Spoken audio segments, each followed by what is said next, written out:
When it comes to reflux, it's important to remember that the lower esophageal sphincter is not yet fully developed in your little, meaning that it's easier for food to come back up the esophagus after feedings, but there are exercises that you can do before feedings to help.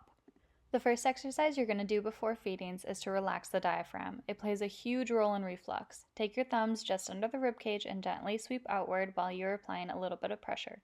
Do this about 5 times, then take your thumbs on the left side underneath the ribcage and do a continuous sweep down right over top of the stomach. You can then go into stretching out the whole body by raising one arm up overhead, lengthening the entire side of your babe to help elongate their torso to create more space in their abdomen. This will help decrease tension in their bodies and help relax your babe before feedings. This will also help to lengthen out that diaphragm and lengthen out the entire fascial connection, which goes from tongue all the way down to that toe. This is another exercise that you can do while your babe's on tummy time.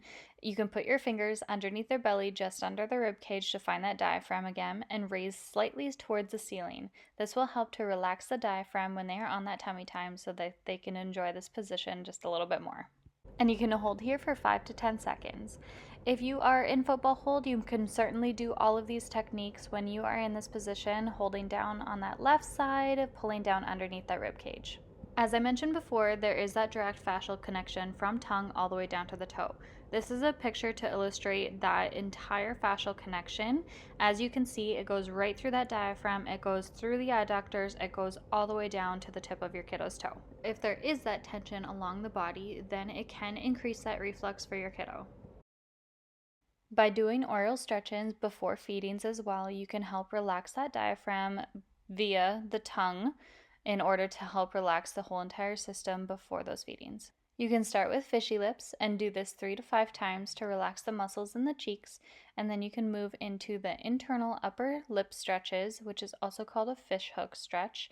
Spend a good amount of time here to help the cheeks relax so that they can gain more mobility in order to get a great latch. You can then move into an upper lip stretch by using both thumbs to try to get the upper lip to touch the top of their nose. Then repeat the cheek stretches on the lower part of their jaw, and lastly, stretch underneath the tongue by bringing your finger under the tongue and sweeping it up towards the palate. You can spend a good amount of time doing oral stretches, but just a reminder, just do it about 3 to 5 times in every position. This will help to create that great latch for your babe to hopefully reduce the amount of air that they're taking in if they're latching on breast or bottle.